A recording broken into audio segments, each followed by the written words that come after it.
Et donc j'ai un programme qui est impossible, parce que parler des formes dans la nature, c'est tout ce qui nous entoure. Donc je ne peux pas en parler et je parlerai, ce que je vais essayer de faire, c'est une promenade dans divers systèmes qui sont ceux que les physiciens préfèrent pour travailler et qui, nous l'espérons, ont un rôle de système modèle. Donc, une des particularités des formes, c'est que notre œil est extrêmement bien entraîné à les reconnaître. Et il n'est pas toujours entraîné maintenant, mais visiblement, on a hérité de nos ancêtres cueilleurs-chasseurs des capacités pour traquer les animaux qui comportaient le fait d'être capable de reconnaître des formes de manière très, très précise. Et alors, quand on voit des formes, on a toujours une tendance à faire des comparaisons.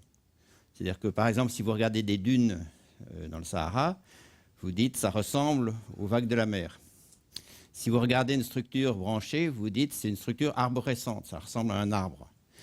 Et donc, ces images qui sont liées à notre capacité de reconnaître les formes, en fait, elles ont une base physique. C'est-à-dire, ce que je vais essayer de vous montrer, c'est que ce n'est pas tout à fait par hasard qu'on compare ces formes, c'est parce qu'elles sont souvent comparables d'une manière assez subtile, parce que les formes sont voisines, bien que les phénomènes physiques soient très différents. Mais en général, ça masque le fait qu'il y a une structure mathématique cachée derrière. Voilà, donc la dernière partie de l'exposé, alors j'en parlerai pas beaucoup parce que les deux autres exposés sont consacrés à ça, c'est l'utilisation des phénomènes morphogénétiques par la biologie. Et le monde vivant, d'une part, fait partie du monde physique, donc il y a des phénomènes morphogénétiques comme dans tout le monde physique, mais par ailleurs, l'évolution a sélectionné des formes qui ont des côtés pratiques pour les êtres qui en bénéficient. Et donc, il y a une stabilisation de ces formes-là, éventuellement par le système génétique. Ça, j'en parlerai très très peu parce que, d'une part, Vincent Fleury, d'autre part, Stéphane Douady, en ont parlé et vont en parler. Donc, je vais parler de formes d'équilibre, de formes de croissance. Et les formes d'équilibre, je vais en dire très peu parce que ce n'est pas ce qui m'intéresse le plus. C'est une forme assez facile à comprendre, disons. Et finalement, je parlerai brièvement de la morphogénèse dans le monde vivant. Alors, les formes d'équilibre, c'est un équilibre de force. Donc, par exemple, vous avez une goutte d'eau qui est déposée sur une surface parfaitement hydrophobe. Elle prend une forme sphérique et elle va garder cette forme sphérique. Et ça résulte simplement de l'équilibre des forces. Ça résulte de la gravité, d'une part, qui tendrait à aplatir la goutte, et de la capillarité qui tend à la maintenir sphérique. Si la surface est très hydrophobe et que la goutte est très petite, elle reste à peu près sphérique. Ça, c'est un autre cas de forme qui est très joli, qui est un film de savon tendu sur un cadre hélicoïdal. Donc ça, c'est très simple. Vous faites un cadre de cette forme-là, vous le trempez dans une bassine pleine d'eau savonneuse, vous le tirez et vous avez cette forme-là. C'est encore une forme d'équilibre, en ce sens que c'est entièrement déterminé par la tension de surface et par la forme du cadre. Alors, ce n'est pas de ça que je vais parler. Ce dont je vais parler, c'est plutôt des formes qui sont générées par des phénomènes dynamiques. Alors, j'ai trouvé, en préparant cette conférence, j'ai trouvé sur YouTube une vidéo très amusante. Alors, vous connaissez tous ce jeu auquel on a joué tous enfants, qui consiste à cacher sa main derrière son dos et la sortir soit en forme de poing, soit à plat, soit en forme de ciseau. Et la règle du jeu, c'est que le ciseau peut couper, donc la main plate, c'est le papier, les doigts comme ça, c'est le ciseau, et le poing, c'est le caillou. Et la règle du jeu, c'est que le papier est plus fort que le caillou parce qu'il peut l'envelopper, le caillou est plus fort que le ciseau parce qu'il peut le casser, et le ciseau est plus fort que le papier parce qu'il peut le couper. Et évidemment, le papier est plus fort que le caillou, etc. Donc c'est cyclique. Alors, ce que j'ai trouvé sur YouTube, c'est une vidéo où... Alors attendez, je ne vais pas sortir tout de suite. Oui, enfin, ça ne fait rien. Où c'est une version de ce jeu étalée à deux dimensions. C'est-à-dire que on a un automate cellulaire, c'est-à-dire que dans le plan, il y a de manière périodique répartis des petits acteurs dont chacun tend à proliférer. Donc ils tendent à proliférer dans le blanc. Et quand ils rentrent en contact, donc il y a les acteurs rouges, il y a les acteurs bleus, les acteurs verts. Les acteurs bleus, quand ils rentrent en contact, donc ils se développent sur le blanc, mais quand un acteur rouge arrive en contact avec un acteur bleu, il le mange. Quand un acteur bleu arrive sur le vert, il le mange. Quand un acteur vert arrive sur le rouge, il le mange. Et donc on laisse évoluer ce système-là tout seul et on regarde ce que ça donne. Alors j'espère que la connexion va marcher et que je vais pouvoir vous montrer ce film. Voilà. Donc l'expérimentateur au début dessine, répartit des acteurs qui sont donc rouge, vert et bleu. Ça, c'est les conditions initiales. Et puis après, le système évolue tout seul, avec les règles que j'ai indiquées. C'est-à-dire que le rouge s'étale, le vert s'étale, le bleu s'étale. Mais à chaque fois que le vert entre en contact avec le rouge, il le mange. À chaque fois que le rouge entre en contact avec le bleu, il le mange. À chaque fois que le bleu entre en contact avec le vert, il le mange. Et comme vous voyez, spontanément, on voit apparaître des formes. Et des formes qui sont absolument non triviales, parce que c'est des spirales. Alors c'est presque toutes des spirales, mais vous allez voir qu'il y a un événement qui va être un peu différent si vous regardez dans cette zone-là. Alors je ne sais pas si vous voyez ma flèche, ici, là, par là. Alors là, il y a deux spirales qui vont coalescer, ils sont en train de coalescer, et là, tout d'un coup, il y a une zone bleue qui commence à s'étendre. Et donc, elle ne va pas s'étendre à l'infini, mais c'est comme une sorte de bulle qui se forme dans le pattern. Puis finalement, la bulle va disparaître. Et les spirales vont continuer à s'étaler. Et donc, le système continue comme ça. Donc, ces défauts-là, c'est des défauts topologiques autour desquels on pourrait avoir le même système avec uniquement des anneaux qui se propagent. À ce moment-là, il n'y aurait rien, ça serait presque trivial. Mais à partir du moment où il y a des défauts qui ont été créés dans les conditions initiales, ça fait ce genre d'évolution. Voilà. Alors, je vais arrêter avec ça. Et je vais revenir à ma présentation. Donc, ce système-là, en fait, c'est les formes qui en résultent, eh ben, on les voit dans des systèmes complètement différents. Ce que vous voyez ici, c'est des ondes chimiques d'une réaction qui s'appelle la réaction de Belousov-Jabotinsky. C'est une réaction assez complexe qui est en fait une séquence de réactions. Et si on la fait d'un petit tube à essai, par exemple, le système se met à osciller. Il devient bleu, rouge, bleu, rouge, bleu, rouge. Enfin, en l'occurrence, celui-là, c'est peut-être pas la même version. Et si on le fait étaler sur une surface comme ici, les oscillations, qui sont des oscillations temporelles, se désynchronisent et créent des défauts. Et ces défauts, comme vous voyez, c'est des spirales. Et c'est les mêmes que celles que vous venez de voir. Alors, de la même manière, donc ça, c'est une autre vue de spirale de Belousov-Jabotinsky. Et ça, c'est complètement différent. Ça, c'est un système biologique. C'est une colonie d'amibes qui s'appelle le Discostellium discoidum, répartie sur un plan. Donc, c'est dans une boîte de pétri, sur un gel. On leur donne à manger et puis on réduit la nourriture. Et à ce moment-là, il y a une crise. Et ça engendre des comportements collectifs de migration qui visent à rassembler les individus. Et au cours de ces comportements de migration, comme vous voyez, il se développent des spirales. Et encore une fois, ce sont les mêmes spirales que ce que vous voyez, ce que vous avez vu précédemment. Alors, pourquoi ce sont les mêmes? D'abord, ça se voit parce que c'est des spirales archimédiennes, mais ensuite, on peut le calculer et on peut mettre en équation les différents systèmes et montrer que les équations sont relativement proches. Alors, en fait, les deux systèmes que je vais le plus discuter ici, c'est des systèmes sur lesquels j'ai travaillé personnellement, ce qui donnera un côté plus compétent à ce que je vais raconter. C'est d'une part les croissances branchées et d'autre part la formation de réseaux. Donc les deux archétypes que sont ici, c'est ce qu'on appelle la digitation visqueuse. Et puis ici, vous voyez, c'est un réseau de fractures sur une porcelaine. Alors, je vais commencer par parler de formes branchées, avec toujours dans l'idée d'essayer de les comparer les unes aux autres et de montrer qu'elles obéissent à une logique commune, bien que les systèmes soient totalement différents. Alors, le premier système que je vais montrer, c'est une autre colonie de bactéries.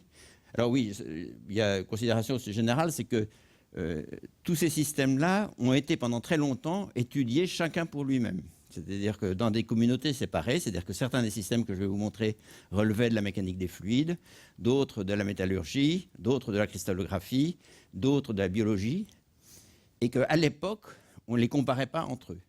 Et puis plus récemment, on s'est avisé que ça serait bon de les comparer entre eux, et c'est ça qui a fondé une approche physique plus globale de ces phénomènes de morphogénèse.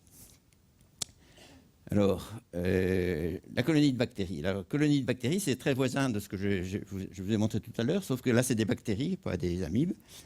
Et donc, c'est encore une boîte de pétri, c'est encore un gel où il n'y a pas beaucoup à manger.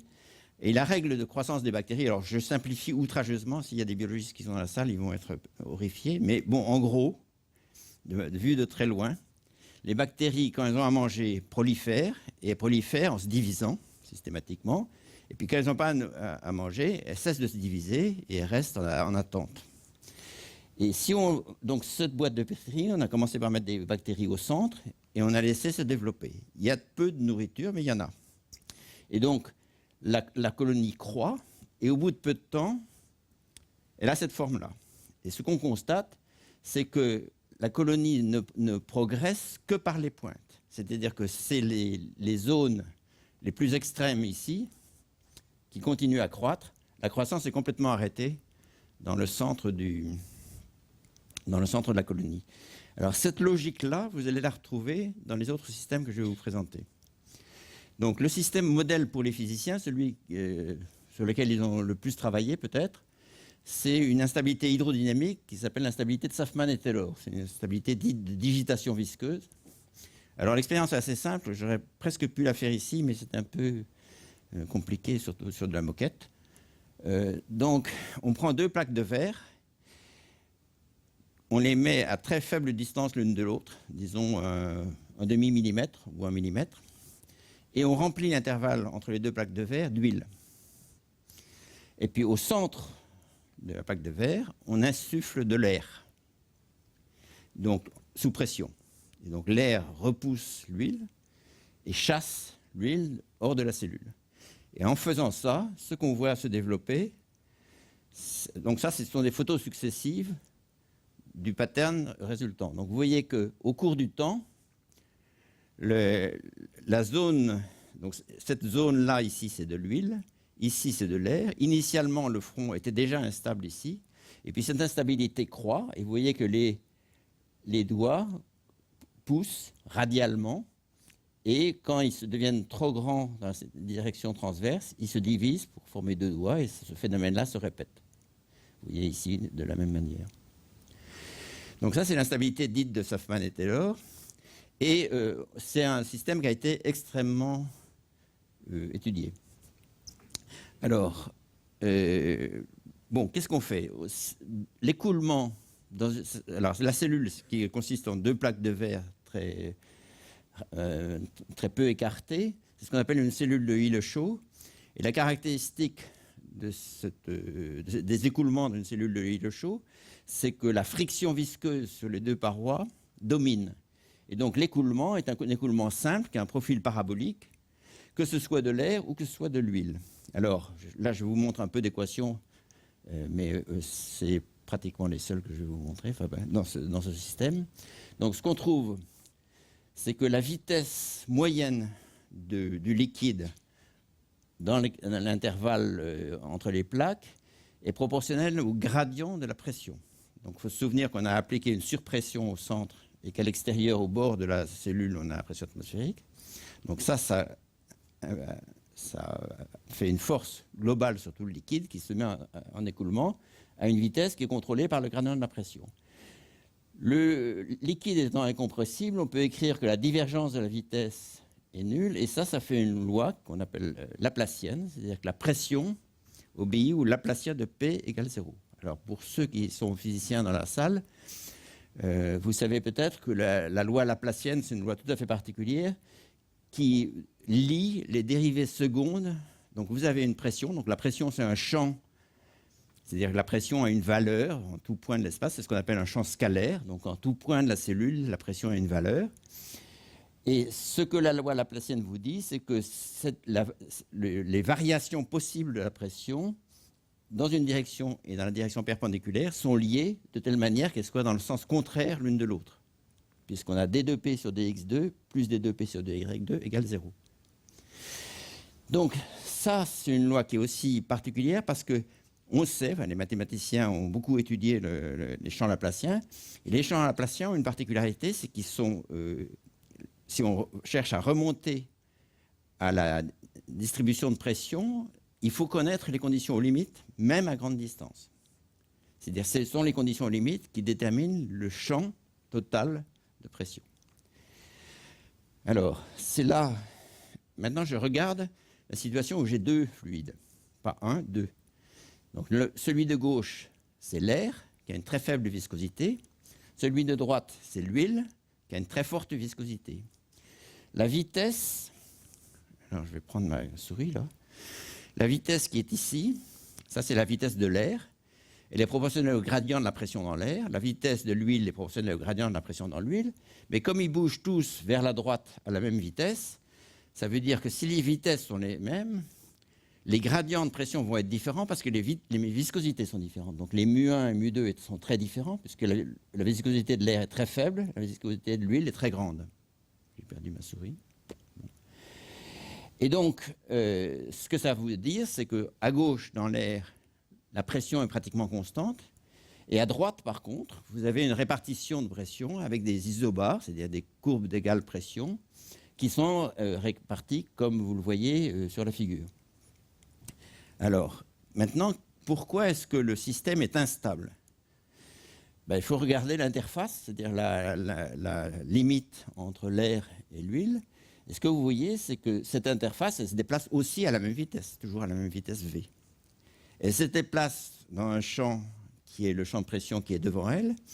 Et quand on fait une petite protubérance ici, ce qu'on voit, c'est que devant la protubérance ici, les isobars de pression, c'est-à-dire les zones de constante pression, sont plus serrées qu'ailleurs.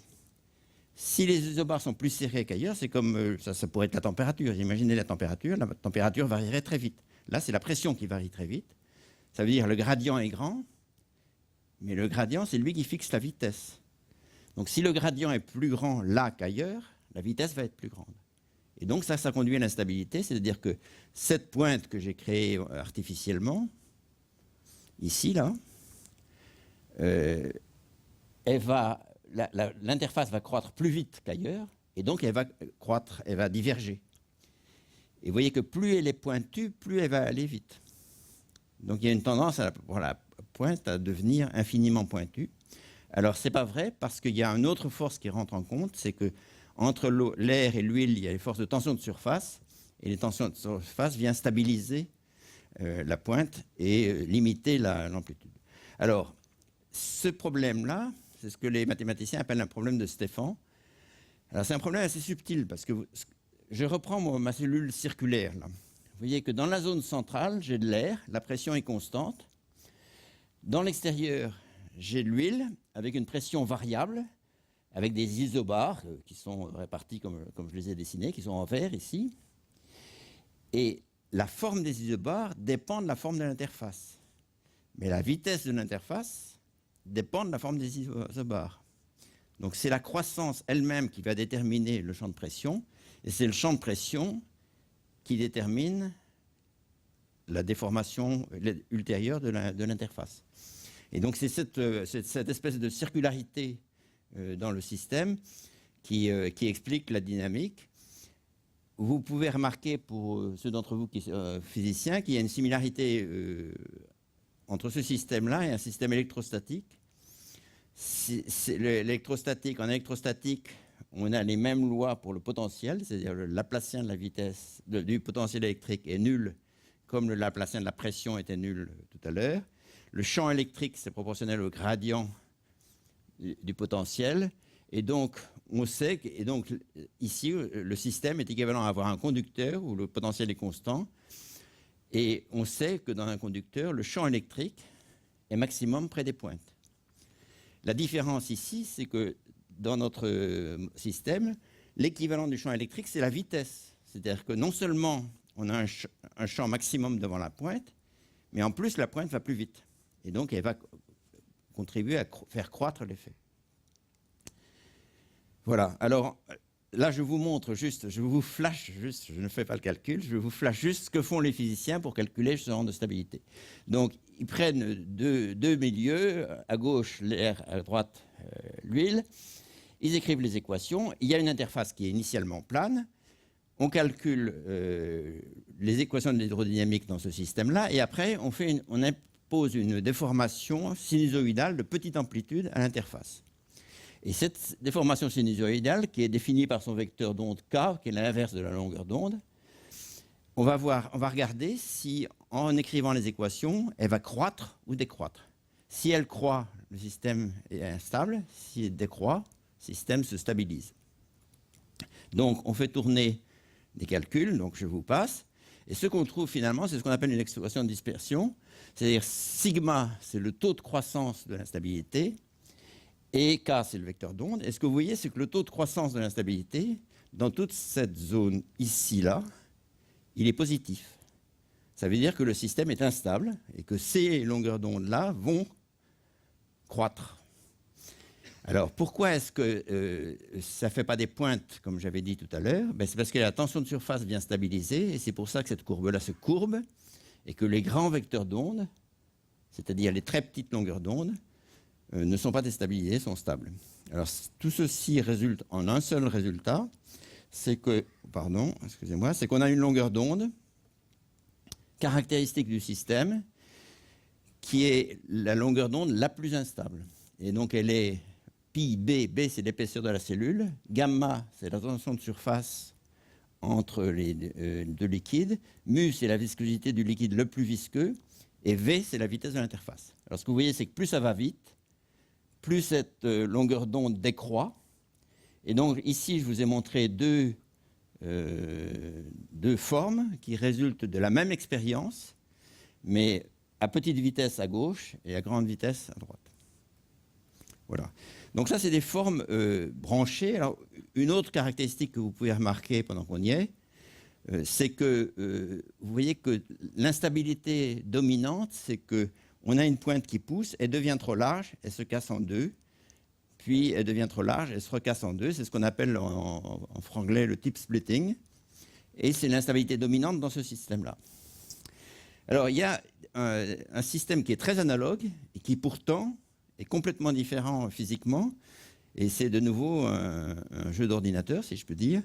C'est l'agrégation limitée par la diffusion qui a été inventée par Witten et Sanders en 1981.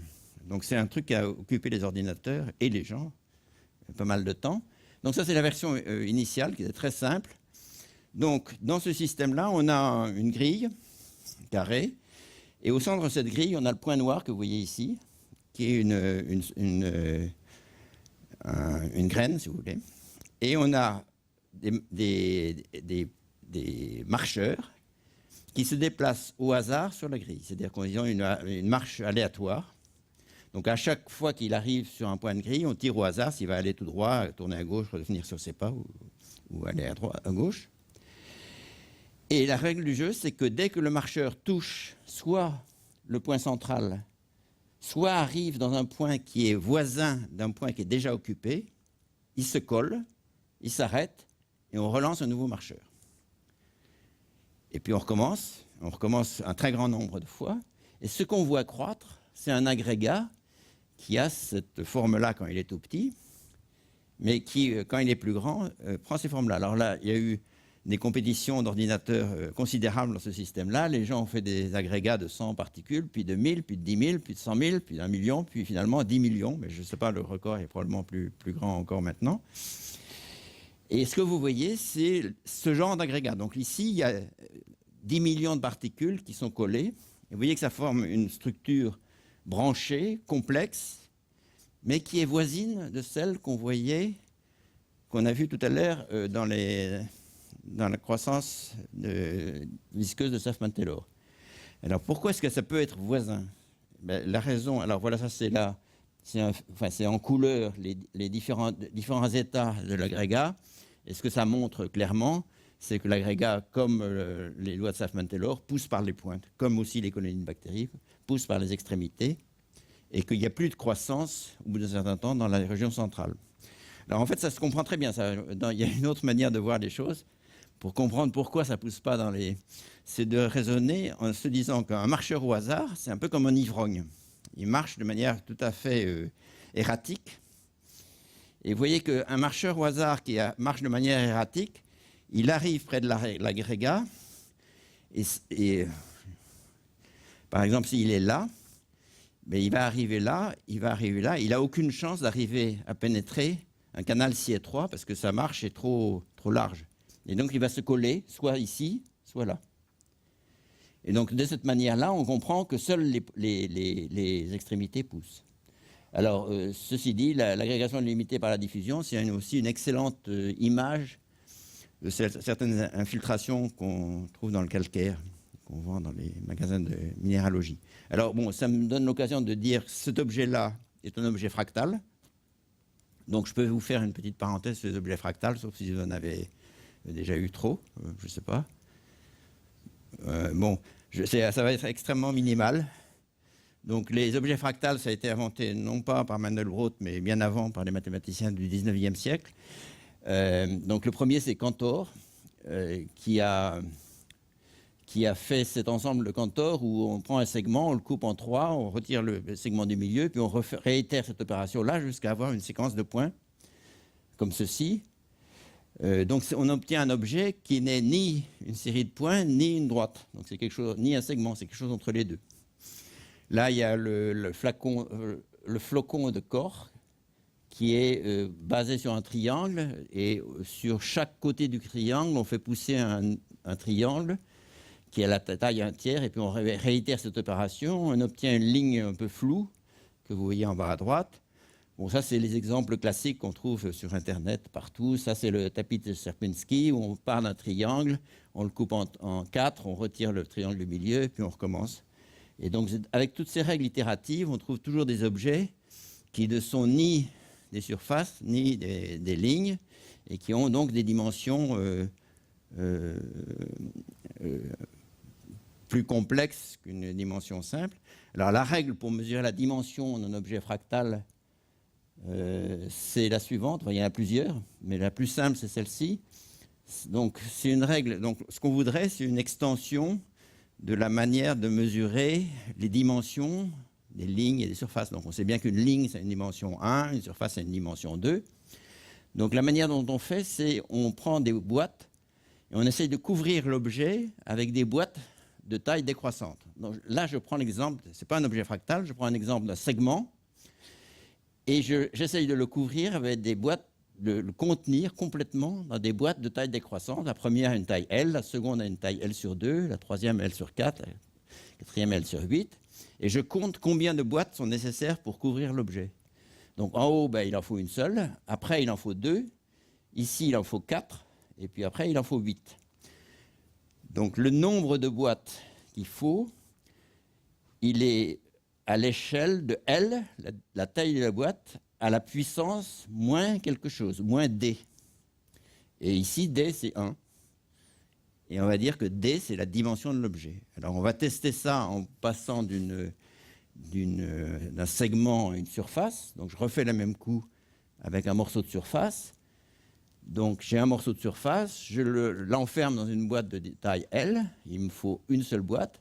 Si la boîte a une taille L sur 2, il m'en faut 4. Si elle a une taille L sur 4, il m'en faut 16. Alors, vous voyez que la loi n'est pas la même. Le nombre de boîtes qu'il va me falloir pour couvrir, c'est toujours L à la puissance moins D, mais cette fois-ci, D sera 2. Et ça me dit bien qu'une surface a une dimension 2. Voilà. Alors ça, c'est juste un rappel. Donc, pour ce qu'on a vu tout à l'heure, les dimensions elles sont en bas à droite. Donc là, la dimension, c'est 0,63. Donc c'est une dimension qui est intermédiaire entre le point et la droite. Ici, c'est 1,26, ce qui vous dit que c'est un objet qui est un peu plus dense, disons, qu'une ligne. Ça, c'est 1,58, donc c'est encore plus dense. Et alors, il y a des objets naturels qui sont comme ça. Donc, vous savez que les côtes complexes, comme celle de la Norvège, de l'Irlande, de l'Écosse, etc., ont des dimensions fractales. Par exemple, la Norvège, c'est 1,5. Incidemment, ça veut dire que la longueur de la côte de la Norvège dépend entièrement de l'échelle à laquelle on le regarde et qui tend vers l'infini quand l'échelle à laquelle on le regarde tend vers 0. Et pour revenir à mon objet, l'agrégat DLA, qui était un des objets fractales les plus étudiés, il a une dimension très discutée, mais qui est de l'ordre de 1,66. Voilà. Alors, pour faire le lien avec la biologie, un des plus beaux objets fractales qui existent, c'est le chou romanesco, qui est maintenant très connu, que vous trouvez sur tous les marchés, et qui a une structure self-similaire, c'est-à-dire que tout le chou ressemble à un morceau du chou, enfin un morceau du chou ressemble à tout le chou, et ensuite un morceau d'un morceau ressemble à le morceau, etc. Et donc vous avez une dimension fractale ici qui est 2,66, qui vous dit que c'est plus qu'une surface, c'est moins qu'un volume. Voilà, alors je passe à une deuxième type de croissance, qui est la croissance cristalline. Et je vais essayer de vous montrer que c'est à la fois très différent et en même temps comparable. Donc la croissance cristalline, je vais vous montrer d'abord des belles images parce que donc vous savez que les flocons de neige peuvent avoir des morphologies très différentes. Donc il y a des sites spécialisés sur Internet, Snow Crystals, là, qui donnent des photos magnifiques de flocons de neige. Donc en voilà un qui est parfaitement hexagonal. En voilà un autre qui est un agrégat d'hexagones. Et puis, donc, pourquoi est-ce qu'ils sont hexagonaux? Parce que la structure cristalline des empilements moléculaires de l'eau est hexagonale. Donc ça, c'est la structure intime d'un cristal de glace. Elle est hexagonale et ça se reflète dans la géométrie des cristaux. Donc voilà encore un autre agrégat. Et ce que vous voyez, c'est que celui-ci, bien qu'il soit globalement hexagonal, a des structures qui sont plutôt branchées dans les extrémités ici. Et c'est cette chose-là que je vais discuter un petit peu. Alors, en fait, on ne fait pas l'expérience. Les cristaux de glace, les flocons de neige sont magnifiques, mais ils sont extrêmement difficiles à manipuler. Il y a des gens qui ont fait des expériences où ils ont reproduit systématiquement les conditions dans les nuages de température, etc., et qui ont réussi à obtenir en laboratoire la variété des morphologies de cristaux de glace. Mais ce n'est pas le meilleur système à étudier, justement à cause de sa trop grande complexité, disons. Donc, en général, les expériences, en fait, l'expérience la plus simple que vous pouvez faire vous-même, vous prenez de l'eau et du sel, ou de l'eau et du bromium d'ammonium, vous touillez, vous chauffez de manière à ce que soit bien concentré, et puis vous refroidissez. Et donc, ça, c'est ce qu'on appelle un diagramme de phase, c'est-à-dire que ça donne l'état du système. Si on est à une forte température, le sel est en solution, très content en solution, il ne se passe rien de spécial. On refroidit brutalement le long de la ligne rouge ici, jusqu'à un point qui est ici. Et à ce moment-là, les points d'équilibre possibles sont là et là. Ça, c'est l'équilibre, c'est le solide. Et ça, c'est le liquide, là-bas. Et donc, ce que ça vous dit, c'est que si je me mets à cette température-là, le système a envie de former des cristaux. Alors, c'est une envie qui n'est pas forcément satisfaite parce que former un cristal demande un système de nucléation qui peut poser des problèmes. Mais bon, ça, c'est un détail. Et ce qu'on voit pousser, ça peut avoir deux formes différentes. Ça peut avoir la forme que vous voyez à gauche, qui est un cristal facetté. C'est ce que vous voyez dans les collections de minéralogie. C'est ce qu'on appelle les cristaux en minéralogie. Ou vous pouvez voir ce qui est à droite. Et alors, ce qui est remarquable, c'est que dans les deux cas, ce sont des monocristaux. C'est-à-dire que dans les deux cas, les molécules, disons, du sel en question sont alignées sur un réseau cristallin qui est le même, et qui est parfait dans les deux cas. Mais la forme extérieure est complètement différente. Alors, la différence, c'est la vitesse de croissance. À gauche, c'est très lent. À droite, c'est rapide. Alors, je vais vous expliquer pourquoi. Donc, voilà la structure des cristaux qu'on étudie. C'est bromure d'ammonium. C'est un cristal cubique centré. Et il y a deux formes de croissance. Une qui est dite facettée et l'autre qui est dite rugueuse. Alors, je vais donc d'abord expliquer ce que c'est que la croissance facettée. La croissance facettée,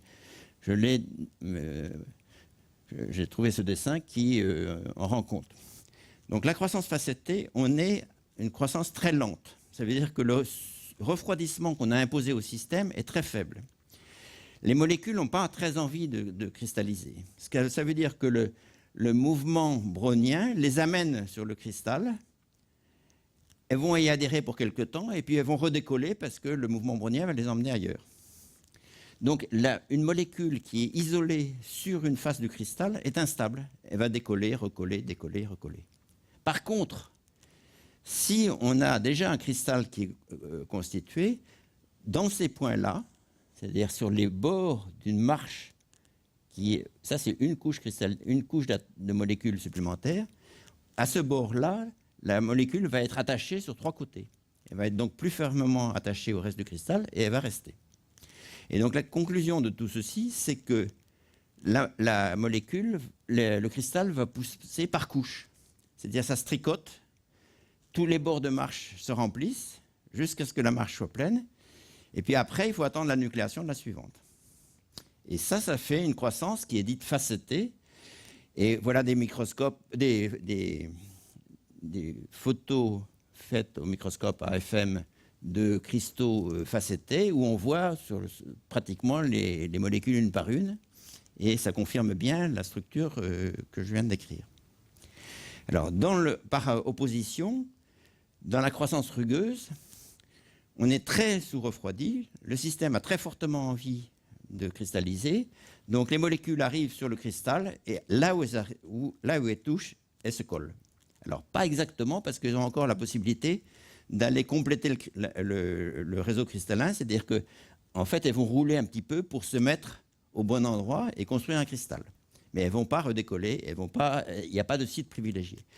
Donc le résultat de tout ça, c'est que le cristal va pousser non plus en raison de sa structure interne, mais en raison du flux extérieur de molécules. Là où beaucoup de molécules arriveront, il va pousser vite, et là où peu de molécules arriveront, il poussera lentement. Voilà. Et donc, les formes qui en résultent, donc ça c'est... Alors je vais vous montrer des films, parce que bon, j'ai trop parlé là. Je vais vous montrer quelques films faits par mes collègues qui sont Sylvie Akamatsu et Gabriel Fèvre, qui sont à l'INSP à Jussieu. Donc, ils font exactement l'expérience que je vous ai montrée, sauf que c'est sous microscope, évidemment. Donc ça, c'est un petit germe de cristal, et c'est les débuts de sa croissance rugueuse. Alors, vous n'allez pas voir la rugosité, parce qu'elle est à l'échelle moléculaire, mais vous allez voir que les formes sont régulières. Donc voilà, ça c'est le début de la croissance d'une dendrite. Et je vais vous montrer la suite de la croissance. Alors là, je vais vous montrer image par image parce que le film est très court. Donc ça, c'est l'extrémité d'un des bras de ce que vous avez vu. Et ce que vous voyez, c'est que la dendrite pousse avec une pointe qui est parabolique. Et l'autre caractère... Donc la pointe parabolique est stable.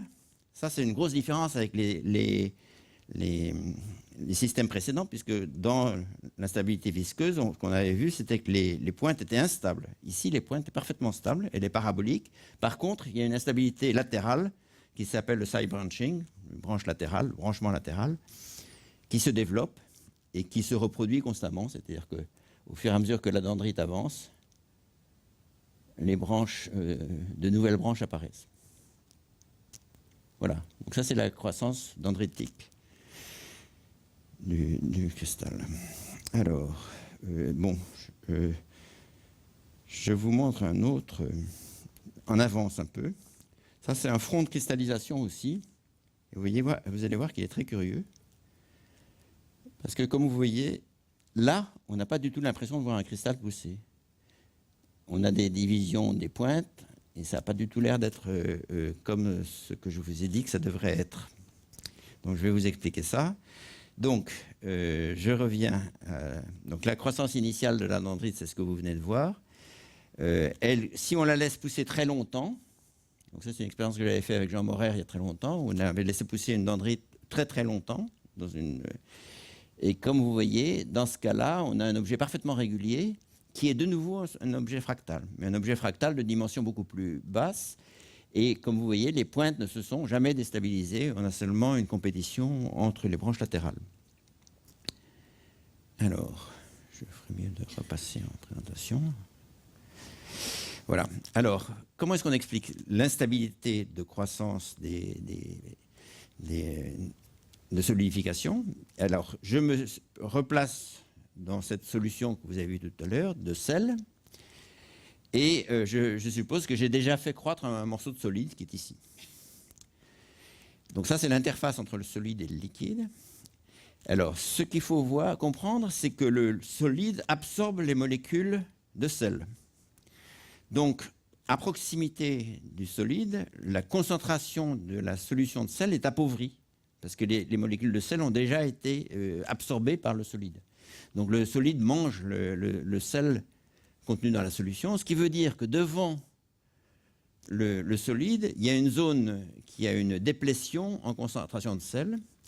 La vitesse de croissance est proportionnelle au gradient de la concentration, et la concentration elle-même obéit à une loi de diffusion qui est une loi qui est très proche de la loi laplacienne.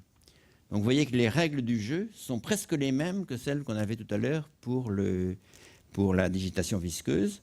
La seule différence, c'est que c'est une loi de diffusion au lieu d'une loi de laplacienne. Donc on peut remettre la même chose, refaire un calcul de stabilité linéaire en prenant un front plan et en regardant sa déstabilisation, et on trouve une situation tout à fait analogue. La seule différence, c'est que la forme n'a rien à voir, c'est celle que je vous ai montrée tout à l'heure, c'est la dendrite cristalline. Alors la question, c'est est-ce que c'est cette différence qu'on voit entre les deux formes? Bon, vous allez me dire, c'est tout à fait naturel, ça n'a rien à voir. Dans un cas, j'ai un problème d'hydrodynamique, et dans l'autre cas, j'ai un problème de cristallisation, de solidification. Ce sont des deux processus physiques différents. C'est normal que ce soit différent. Eh bien, ce n'est pas à cause de ça que c'est différent. Parce que si... Donc voilà les deux archétypes. Mais ce que je vais vous montrer, c'est que si je modifie un tant soit peu l'expérience d'hydrodynamique, j'obtiens une dendrite. Alors ça, c'est une expérience qu'on avait faite il y a longtemps déjà. Dans cette expérience-là, on a simplement fait une rayure radiale dans une des plaques de verre, à droite ici. Et le long de cette rayure, le doigt qui poussait le long de cette rayure a senti une anisotropie, c'est-à-dire une direction privilégiée de croissance, et ça a suffi pour qu'il change de régime de croissance. Donc ici, ce qu'on a, c'est une croissance isotrope, et ici, c'est une croissance anisotrope. Alors, l'expérience symétrique a été faite au Japon. Donc, au Japon, ils ont fait pousser des cristaux dans un milieu très inhomogène. Et comme ça, ils ont supprimé l'anisotropie du cristal, c'est-à-dire le fait que le cristal a des directions privilégiées de croissance. Et comme vous voyez, le cristal qui en est résulté a une forme qui est voisine de celle des digitations visqueuses, alors que le cristal normal a cette forme-là. Finalement, dans l'agrégation limitée par la diffusion, eh ben, c'est pareil. On peut avoir soit ce qu'on a à gauche s'il n'y a pas d'anisotropie, soit ce qu'on a à droite s'il y en a.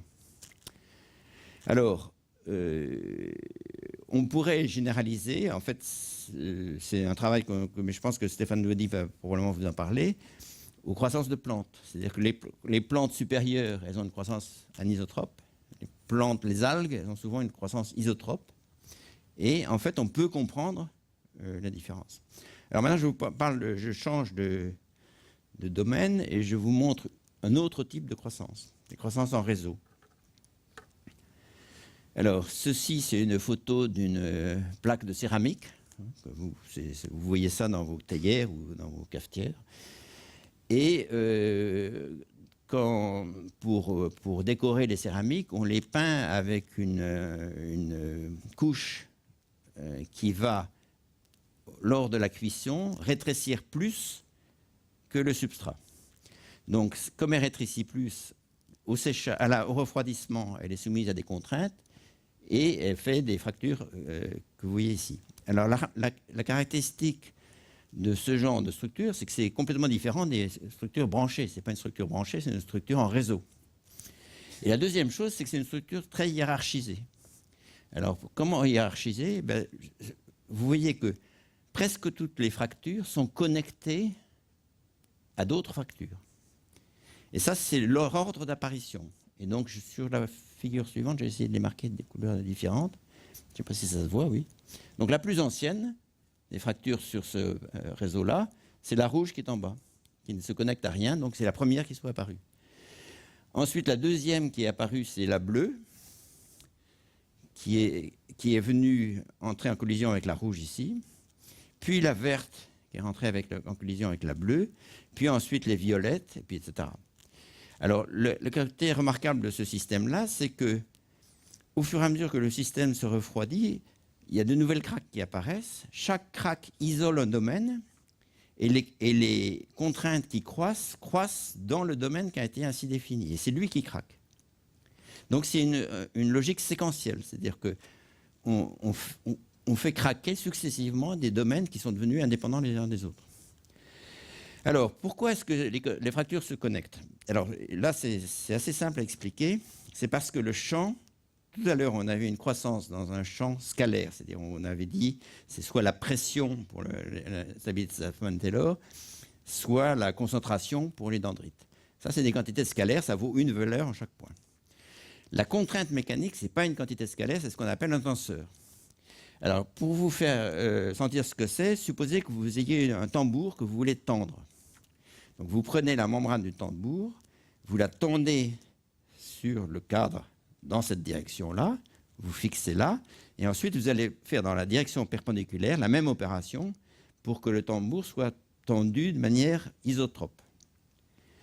Donc, vous allez avoir une tension qui va être dans toutes les directions simultanément et que j'ai symbolisé par ces petites flèches que vous voyez ici. Alors maintenant, après avoir tendu cette peau de tambour sur le tambour, c'est une peau qui est fortement tendue. Si je donne un coup de couteau dans la peau de tambour, une craque va se développer et va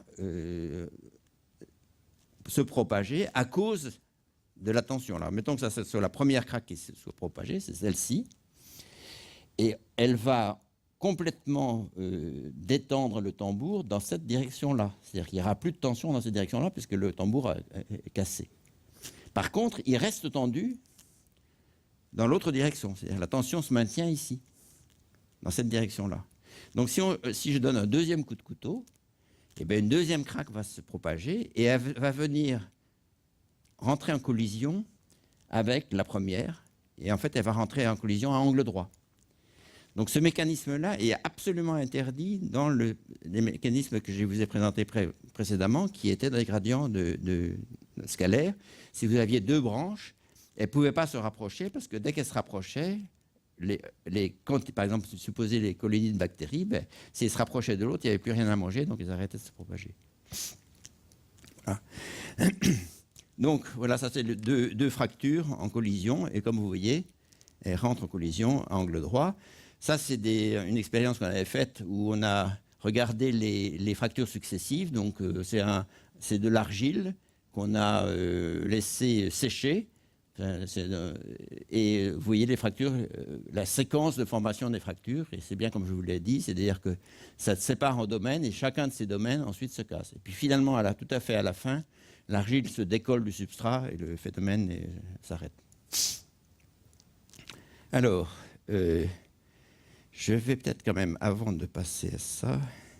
Ah non, peut-être. Donc, oui, je ne vais pas beaucoup parler de ça, parce qu'il y a les conférences de Vincent Fleury et de Stéphane Douady, mais quand même, ça vaut la peine de mentionner que c'est Darcy Thompson qui, le premier, a envisagé que les formes qu'on voyait dans le vivant résultaient de phénomènes généraux et avec une composante de physique.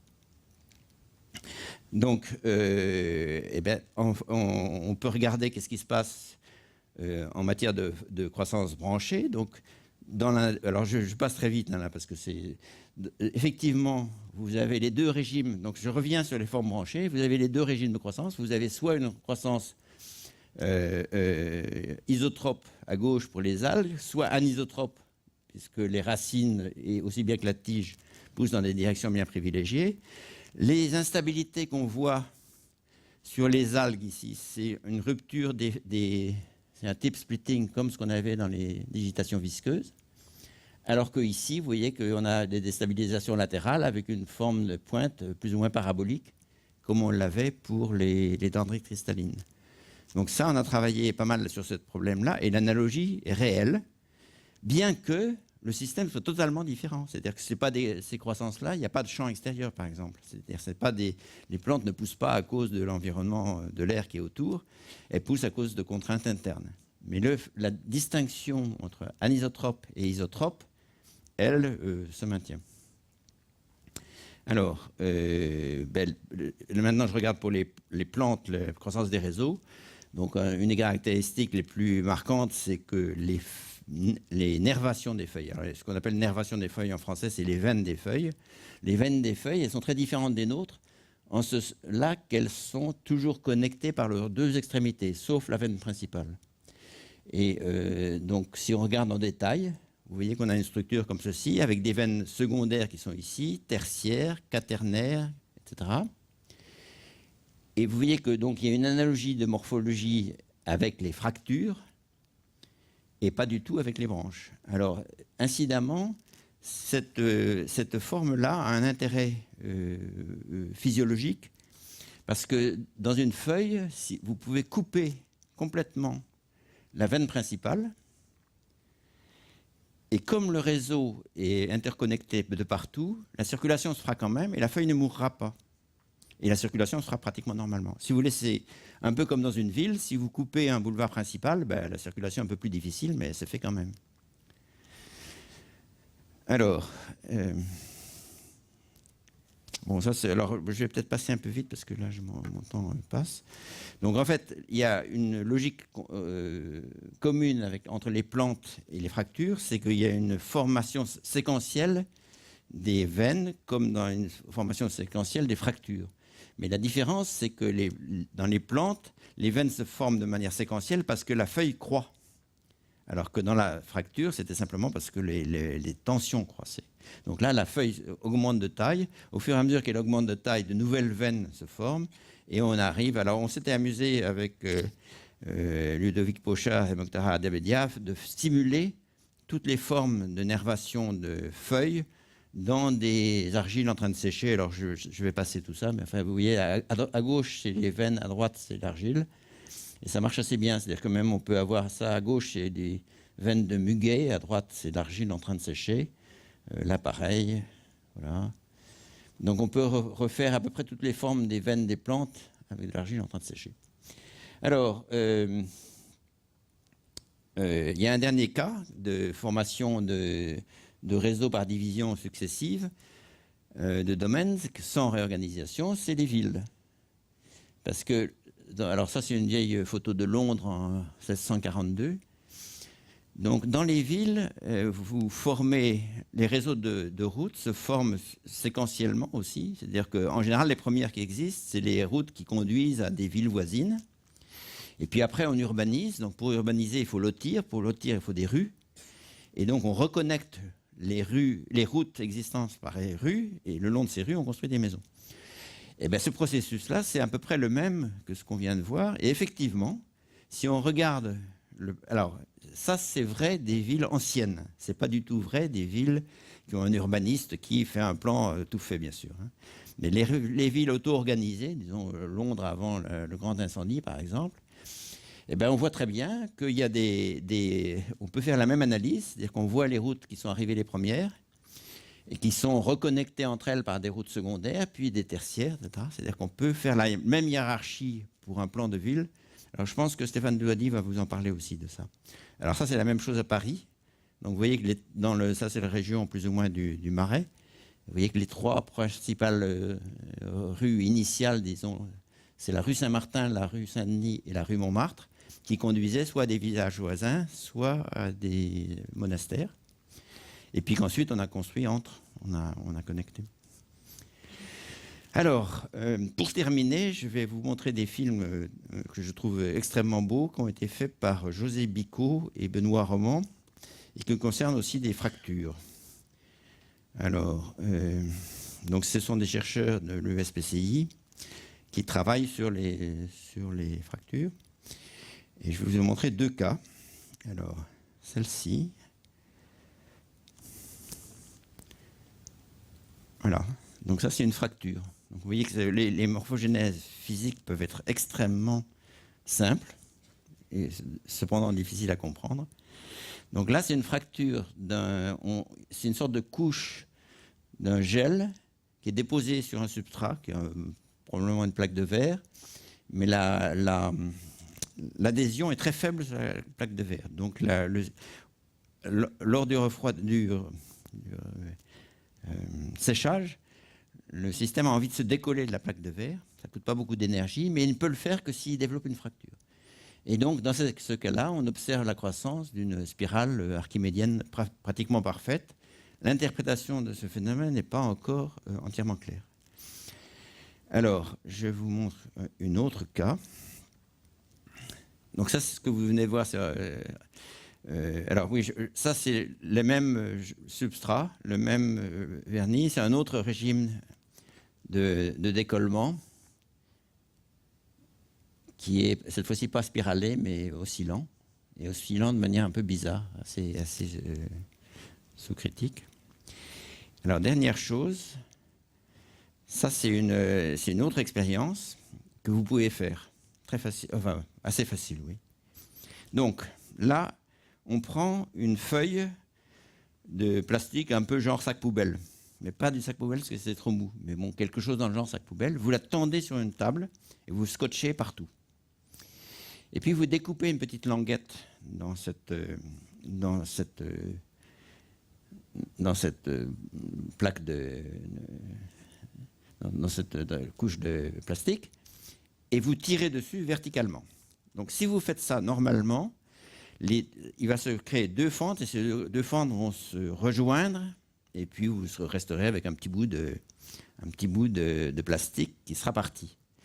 Et là, ils ont trouvé une astuce où ils bloquent la progression d'une des 2 fentes, et comme ça, l'autre peut progresser. Et donc, vous allez voir ce que ça donne.